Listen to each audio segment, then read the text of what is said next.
ज्ञान senior class को like and subscribe करें। चलिए दोस्तों, आज हम शुरू करते हैं सेट यानी समुच्चय। सेट क्या है? A well defined collection of object is called, यानी कि वेल डिफाइंड कलेक्शन यानी कि एक ऐसा कलेक्शन जिसमें वस्तुओं को रखा जाता है, लेकिन सभी ऑब्जेक्ट सेट नहीं हो सकते। जैसे कि अगर जो मैं आपसे पूछूं, यानी कि मैं कहूं कि मेरा favourite player Virat Kohli M S Dhoni, तो क्या ये सेट होगा? बिल्कुल नहीं होगा। क्यों? क्योंकि यह मेरे फेवरेट है, जरूर नहीं कि आपके हो सके। यानी कि अगर जो मैं कहूँ मेरा बेस्ट एक्टर, तो वो मेरे लिए वो बेस्ट होगा, लेकिन आपके लिए हो या ना हो इसका कोई गारंटी नहीं। इसलिए क्या होगा, वह एक सेट नहीं होगा। तो सेट आखिर होगा क्या? जैसे कि मान लो क्रिकेट के ऑल टीम मेंबर का नाम, तो वो क्या है, सेट होगा, क्योंकि उसमें सभी टीम, क्रिकेट के जितने भी टीम का नाम है वो सबको ले सेम होता है। अगर ये इसके साथ साथ ए बी सी डी का वॉवेल 5 होता है, वो भी सेट होगा, क्योंकि वो सबके लिए बराबर है। देखिए, सेट को हम विभिन्न नामों से जानते हैं। सेट के अथी जो अंदर आते हैं उसको मेंबर भी बोल सकते हैं, एलिमेंट या पॉइंट, लेकिन ज़्यादातर लोग एलिमेंट का ही प्रयोग करते हैं। और जितना भी तरह के सेट होता है उसको कैपिटल लेटर में सूचित किया जाता है, यानी कि डिनोट किया जाता है। और ये देखिए, ये if a is element of a set A and we write a belong to A, which means, जैसे एग्जाम्पल समझते हैं, जैसे कि एक सेट लिए, 1 2 3 4 4 नेचुरल नंबर लिए, तो इसमें जो ए जो थी बिलोंग करेगा एक को, फिर ए बिलोंग करेगा 2 को, ए बिलोंग करेगा 3 को। ठीक, अब समझते हैं कौन कौन सेट होगा या कौन नहीं होगा। A collection of all vowel in the English alphabet contain 5 element A E I O.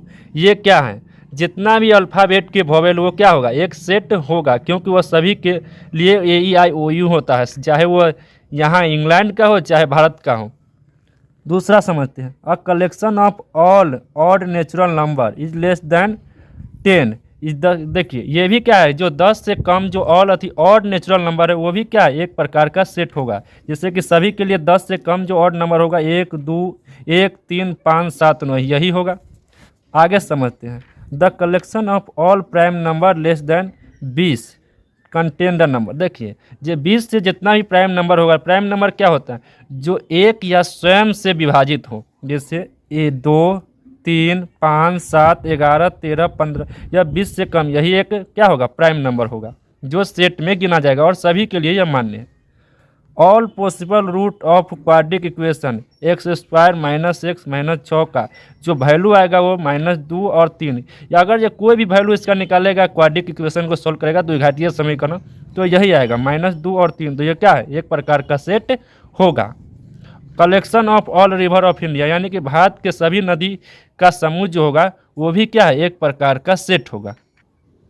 The collection of 5 most talented writer of India is not set. देखिए, भारत के जो फेमस राइटर हैं वह क्या एक सेट होगा? नहीं होगा। क्यों? कि वो मेरे लिए कोई और फेमस राइटर होगा और आपके लिए हो सकता है कोई और हो, किसी के लिए कोई और हो, यानी कि इस पर कोई कह नहीं सकता कि यह फेमस मेरे लिए तो आपके लिए भी वही हो, इसलिए क्या यह एक सेट नहीं होगा। The collection of most dangerous animal in the world. देखिए, क्या ब्रह्मांड के जितने भी खतरनाक जानवर हैं वह क्या एक सेट हो सकता है? बिल्कुल नहीं। क्यों नहीं? क्योंकि आपके लिए वो खतरनाक हो लेकिन किसी और के लिए वो खतरनाक नहीं हो। जो मेरे लिए खतरनाक शायद वो आपके लिए नहीं हो। The collection of all beautifuls of India. देखिए, या देखिए क्या कहता है, there are 2 method of describing set, यानी कि सेट को 2 तरीक़ों से डिस्क्राइब किया जाता है। पहला है रोस्टर फॉर्म और दूसरा है set builder form. Roster form में क्या होता है, देखिए, all member of set within branches, क्या हो अति कर्व ब्रैकेट के अंदर जो भी एलिमेंट को रखा जाता है वो होता है रोस्टर फॉर्म में। और सेट बिल्डर फॉर्म में क्या होता है, एक प्रॉपर्टीज में रखा जाता है, जैसे कि एक कर्व ब्रैकेट के अंदर x is such that is a first 4 natural number. Example से समझते हैं, अगर जो आपको बोल दिया जाए कि फर्स्ट 4 रेशनल नंबर, यानी कि फर्स्ट 4 नेचुरल नंबर को आपको रोस्टर फॉर्म में लिखना है, तो आप क्या लिखेंगे, ए इक्वल टू कर्व ब्रैकेट के अंदर 1 2 3 4, ये होता है रोस्टर फॉर्म में। अगर जो उसी को अगर जो आपको सेट बिल्डर में लिखना होगा तो x is such that is a first 4 natural number. और एग्जाम्पल लेते हैं, जैसे कि अगर ये दूसरा एग्जाम्पल बोल दिया जाए, set of all factor of 24 यानी कि 24, तो 24 का जो फैक्टर जो हो जाएगा वो क्या क्या हो जाएगा, 1 2 3 4 6 8 12 ये क्या है? All factor. इसको रोस्टर फॉर्म में लिखने के लिए आपको क्या करना पड़ेगा? कर्व ब्रैकेट के अंदर इस सारे चीज़ को लिखना है, यानी कर्व ब्रैकेट के आने वाले सभी एलिमेंट को क्या बोला जाता है? रोस्टर फॉर्म में। और इसको प्रॉपर्टीज के रूप में लिखा जाता है, जैसे कि इसको लिखने का तरीका क्या? X is such that is the first three vowel, यानी कि अगर जब आपको वोवेल दिखाना हो तो आप इस प्रकार लिख सकते हैं। अगर इसी फैक्टर को यानी कि 24 को लिखना होगा, मान लीजिए सी इक्वल टू क्या हो जाएगा? X is such that x is a all factor of 24। बस इसको प्रॉपर्टीज में लिखने को सेट बिल्डर फॉर्म कहते हैं। देखिए ये जो होता है रोस्टर फॉर्म, यह बहुत ही डिफिकल्ट होता है। अगर जो 100 तक ले बोल दिया तो लिखते लिखते हाथ दुख जाएगा। इसलिए क्या किया गया? सेट बिल्डर फॉर्म का निर्माण किया गया ताकि इसको आसानी से लिखा जा सके। चलिए अब समझते हैं एम्प्टी सेट, यानी कि a set containing no element at all is called empty set, यानी कि ब्रैकेट के अंदर अगर कोई एलिमेंट नहीं हो तो उसको क्या बोला जाता है? एम्प्टी सेट बोला जाता है। इसको कर्ली ब्रैकेट यानी हिंदी में कहते हैं, इसको मध्यम कोष्ठ भी कहते हैं। एम्प्टी सेट को 5 से सूचित किया जाता है, symbol of 5। Example of empty set देखिए, x is such that belong to natural number 2 and 3। क्या 2 और 3 के बीच में कोई भी नेचुरल नंबर आ सकता है? ये नहीं होता, तो ये क्या हो जाएगा? एक प्रकार का एम्प्टी सेट हो जाएगा। अगला समझते हैं, x is such that is a number x is equal to not x. तो क्या होगा? ये भी क्या होगा? ये भी एम्प्टी सेट होगा। क्यों? कि there is a no number, क्योंकि यह नंबर नहीं है, इक्वल टू नॉट इटसेल्फ।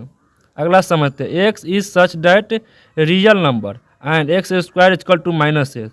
तो क्या ये भी क्या है? एक प्रकार का एम्प्टी सेट है। क्यों? क्योंकि there is no real number whose square of 1, कहला कि -1 का जो रियल नंबर आ ही नहीं सकता है।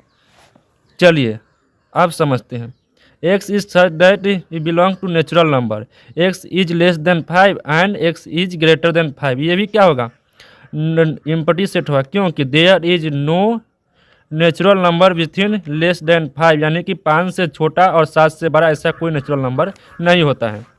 इसलिए क्या होगा? ये भी एक एम्प्टी सेट होगा। अब समझ, x is a rational and x square -2 क्या होगा? ये भी क्या है? एक प्रकार का एम्प्टी सेट है। क्यों? There is no natural number whose square of 2, यानी कि देखिए किसी चीज़ का स्क्वायर कीजिएगा तो 2 नहीं आता है, तो क्या होगा? एक प्रकार का यही एम्प्टी सेट होता है। आगे समझते example, x is such that is an even prime number is greater then 2। ये भी क्या? इवन प्राइम नंबर है। ये भी क्या? एक प्रकार का एम्प्टी सेट है। क्योंकि प्राइम नंबर इवन में प्राइम नंबर 2 से ज़्यादा नहीं हो सकता है। जैसे कि सिर्फ 2 ही क्या है इवन में प्राइम नंबर, उसके बाद कोई भी इवन में प्राइम नंबर नहीं होता है। इसलिए क्या है? ये भी एक प्रकार का एम्प्टी सेट है। आप समझते हैं, एक और एग्जांपल लेते हैं, x is such that is a point common to be parallel line. तो ये भी क्या है? एक प्रकार का 5, क्योंकि there is no point common to parallel, यानी कि दोनों पैरेलल के बीच कॉमन पॉइंट है ही नहीं। आगे समझते हैं सिंगलटन सेट, अ सेट कंटेनिंग एग्जैक्टली 1 एलिमेंट, यानी कि एक सेट के अंदर कितना एलिमेंट हो? मात्र एक एलिमेंट हो, इसको बोला जाता है सिंगलटन सेट। जैसे कि मान लीजिए सेट के अंदर रख दिया हम 0, तो ये एक ब्रैकेट के अंदर क्या 0, तो इसमें क्या है? एक प्रकार का इसमें क्या है? एक ही एलिमेंट है। मान ली दूसरा एग्जाम्पल ये 1 15 8, इस सब क्या एक प्रकार का सिंगलटन सेट है। दूसरा एग्जाम्पल समझते हैं, x is such that natural number and x square equal to 4। तो इसका जो स्क्वायरिंग फॉर्म क्या हो जाए? 2 होगा तो क्या आएगा? इसमें मात्र एक ही आया, तो ये क्या है? Is a only natural number. देखिए एक जब एक्सिट क्या हो, तभी फॉर्म सेटिस्फाई करेगा जब कौन उसमें हो? नेचुरल नंबर में हो। एक्स इज सच दैट क्या हो? इंटीजर नंबर में हो तो यह सेटिस्फाई नहीं करेगा, क्योंकि अगर इंटीजर नंबर में इसको निकालते हैं स्क्वायर 4 का तो क्या आ जाएगा? -2 और 2 आ जाता है, तो बीच इज नॉट सिंगलटन सेट, क्योंकि इसमें क्या आ गए? 2 एलिमेंट आ गए, इसलिए क्या है? यह सिंगलटन सेट नहीं है। अब समझते हैं finite set, a set that has a finite number of element, यानी कि क्या हो? एक निश्चित संख्या हो उस, यानी कि एक सेट के अंदर क्या हो? एक निश्चित संख्या हो, उसी को कहा जाता है फाइनाइट सेट। एग्जाम्पल में अगर जब पूछ दिया जाए फर्स्ट 5 नेचुरल नंबर, तो इसको रोस्टर फॉर्म में कैसे लिखेंगे? 1 2 3 4, तो इसमें क्या है? एक फिक्स कर दिया कि 5 को नेचुरल नंबर है, तो क्या हो जाएगा? यह फाइनाइट सेट। दूसरा पूछ दिया ऑल वोवेल इन अल्फ़ाबेट, यानी कि अल्फ़ाबेट का सारा वोवेल, ये भी क्या है? फाइनाइट है, क्योंकि 5 को ही होता है, एक निश्चित होता है। अब समझते हैं infinite set, a set is not finite is called infinite, यानी कि इसमें क्या सेट फाइनाइट नहीं हो यानी कि निश्चित नहीं हो। जैसे कि set of all natural number, यानी कि ऑल नेचुरल नंबर बोल दिया जाता है क्या हो, ये फाइनाइट नहीं, क्योंकि नेचुरल नंबर अनंत तक ले जाता है, 1 2 3 4 5 तक ले जाता है। Set of all positive integral multiple of 2, यानी कि 2 का मल्टीपल क्या होगा, एक प्रकार का इन्फिनाइट होगा, क्योंकि 2 का पल 4 4 8 12 13 14 ये सब क्या है, एक प्रकार का बढ़ते चला जाता है। अब समझते हैं equal set. Two non empty set A and B set to be equal, they have exactly same element. देखिए इसमें क्या होगा, जब ए और बी दोनों अति सेट है, दोनों में कैसा होना चाहिए, सेम एलिमेंट होना, यानी कि दोनों में सेम एलिमेंट होना चाहिए, तभी क्या हो जाएगा, यह इक्वल सेट होगा। जैसे इसके रिमार्क समझते हैं, जैसे द एलिमेंट ऑफ सेट में be listed in any order, यानी कि जो सेट होगा ए और बी कौन ऑर्डर में रहे इससे कोई मतलब नहीं, लेकिन एलिमेंट सेम होना चाहिए। दूसरा अथी रिमार्क है कि repetition is element is not meaning, अगर जो एलिमेंट का रिपीटेशन होता है तो इसका कोई मीनिंग नहीं निकलता है। जैसे कि एक एक एक दो दो तीन, तो इस ये क्या है, एक प्रकार का सेट नहीं, इसको सेट बनाने पहले बनाना पड़ेगा, जैसे लिखना पड़ेगा आपको 1 2 3, यानी कि रिपीटेड हो तो उसको सिर्फ सिंगल बार ही लिखा जाता है। जैसे कि फॉलो और ऑल क्या है, एक प्रकार का इक्वल सेट है, क्योंकि इसको अगर जो ए के रूप में लिखा जाता है FLOW क्या हो गया, क्योंकि जो रिपीटेड है वो दोबारा नहीं लिख सकते। अगर ये इस वॉल्फ को लिखा जाए WOLF, तो ये भी क्या, इसमें भी एफ है तो इसमें भी एफ है, इसमें भी हो तो इसमें भी हो, इसमें भी एल तो इसमें भी एल, क्या होगा, एक प्रकार का इक्वल होगा। दूसरा एग्जाम्पल लेते हैं 1 2 3 और बी में लेते हैं 3 2 1, क्या है, ये भी एक प्रकार का इक्वल सेट है। अब समझते हैं non equal set. Two finite set A and B are set to be equivalent if n A equal to n B, equal set always equivalent but equivalent need not be equal. देखिए इस क्या कहता है, इसमें जो होता है वह नंबर पर डिपेंड करता है, चाहे नंबर कुछ भी हो, वह इक्विवेलेंट, दोनों नंबर कैसा होना चाहिए, बराबर होना चाहिए। लेकिन नंबर कुछ भी हो, जैसे कि एक सेट में मान लीजिए कि 1 2 3 है, दूसरे में मान लीजिए 2 4, तो इस सिर्फ एलिमेंट का नंबर ही देखा जाता है, 1 2 3, तो इसमें भी 3 और इसमें भी 3, तो क्या होता है, ये इक्विवेलेंट होता है। इसमें देखिए इक्वल सेट आर इक्विवेलेंट हो सकता है, क्योंकि दोनों में नंबर गिना तो सेम ही रहता है, लेकिन इक्विवेलेंट जरूरी नहीं है कि वो इक्वल हो।